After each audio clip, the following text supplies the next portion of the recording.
इंदिरा एकादशी व्रत कथा। श्री विष्णु भगवान की जय, माता लक्ष्मी की जय, माता एकादशी की जय। आश्विन मास के कृष्ण पक्ष में पड़ने वाली एकादशी को इंदिरा एकादशी कहते हैं। प्रिय भक्तों, आप सभी को आश्विन मास की कृष्ण पक्ष की इंदिरा एकादशी की हार्दिक शुभकामना। भगवान विष्णु, माता लक्ष्मी और माता एकादशी आप लोगों के जीवन में सदा सुख, शांति और निरोगता बना के रखें। आश्विन मास की कृष्ण पक्ष में पड़ने वाली एकादशी को इंदिरा एकादशी कहते हैं। इस एकादशी का व्रत रखने से अथवा कथा सुनने से समस्त पाप और ताप नष्ट हो जाते हैं तथा नरक में पड़े हुए पितरों का भी उद्धार हो जाता है। जो मनुष्य नियम निष्ठा पूर्वक इस एकादशी का व्रत करते हैं अथवा कथा सुनते हैं, उनके परिवार का सदा मंगल ही मंगल होता है। उनके संतान सदा सुखी रहते हैं और वो धार्मिक प्रवृत्ति के होते हैं। जो मनुष्य भक्ति भाव से एकादशी का व्रत रखते हैं, उनका हर जगह मान सम्मान होता है, उनका कोई दुश्मन नहीं होता। वो सुख पूर्वक इस लोक में जीवन व्यतीत करते हुए अंत में स्वर्ग लोक को जाते हैं। प्रिय भक्तों, आइए हम सब मिलकर इंदिरा एकादशी व्रत का महात्म सुनें। श्री युधिष्ठिर बोले कि हे भगवान, अब आप कृपा पूर्वक आश्विन मास की कृष्ण पक्ष की एकादशी की कथा कहिए। इसका नाम क्या है तथा इस एकादशी के व्रत करने से कौन कौन से फल मिलते हैं, सो सब हमको समझाकर विस्तार पूर्वक कहिए।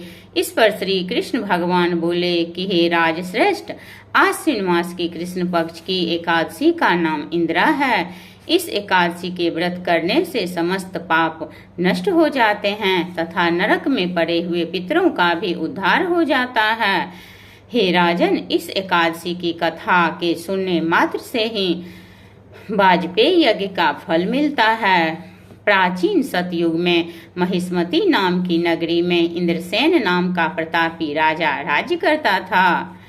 एक समय जबकि राजा अपनी राजसभा में सुखपूर्वक बैठा था, तभी महर्षि नारद आकाश मार्ग से उतरकर राजा के समीप आए। महर्षि नारद बोले कि हे राजन, आपके राज्य में सब कुशल हैं। मैं आपकी धर्म पारायणता को देखकर अत्यंत प्रसन्न हूँ। तब राजा बोले कि हे महर्षि, आपकी कृपा से मेरे राज्य में सब कुशल पूर्वक हैं। इस पर नारद जी बोले कि हे राजन, मुझे एक महान आश्चर्य हो रहा है कि एक समय जब मैं ब्रह्मलोक से यमलोक को गया था, तो उस समय यमराज की सभा के मध्य मैंने आपके पिता को बैठा देखा। तुम्हारा पिता महान ज्ञानी, दानी तथा धर्मात्मा था। वह एकादशी के व्रत बिगड़ जाने से यमलोक को गया है। तुम्हारे पिता ने मुझसे तुम्हारे लिए एक समाचार भेजा है कि यदि मेरा पुत्र इंद्रसेन आश्विन मास के कृष्ण पक्ष की इंदिरा एकादशी का व्रत करे और उस व्रत का फल मुझे दे दे, तो मेरी मुक्ति हो जाएगी। इस लोक से छूटकर मैं स्वर्ग लोक में वास करूंगा।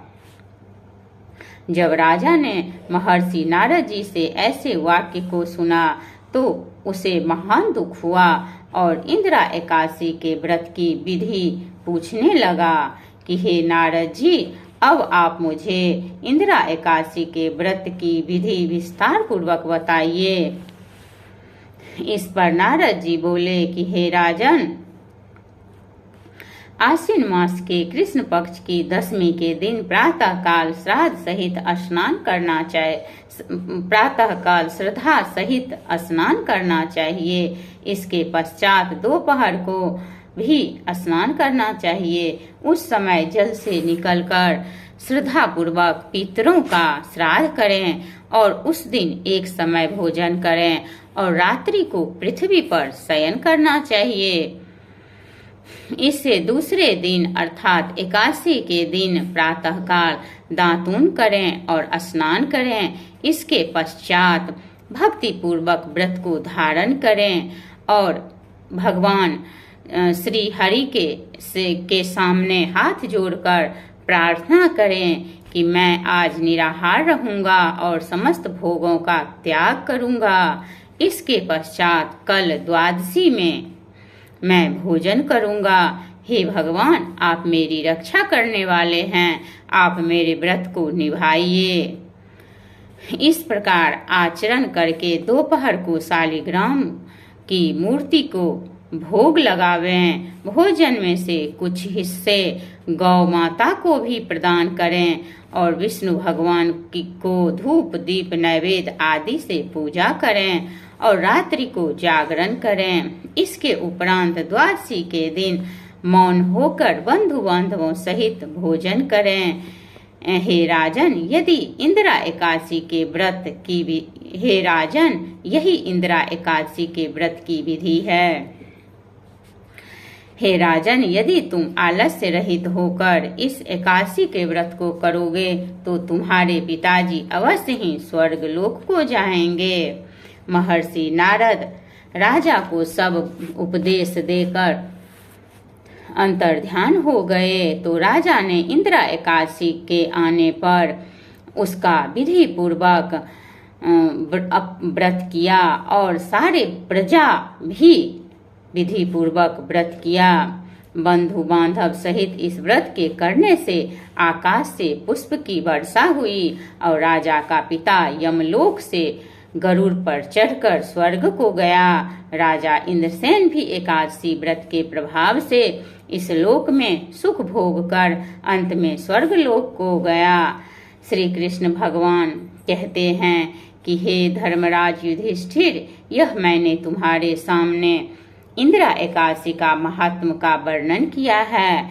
इस कथा के पढ़ने व सुनने से ही समस्त पाप नष्ट हो जाते हैं और अंत में स्वर्ग लोक में वास होता है। जय श्री हरि, जय लक्ष्मी नारायण भगवान की जय, एकादशी माता की जय। श्रीमन नारायण नारायण नारायण, लक्ष्मी नारायण नारायण नारायण।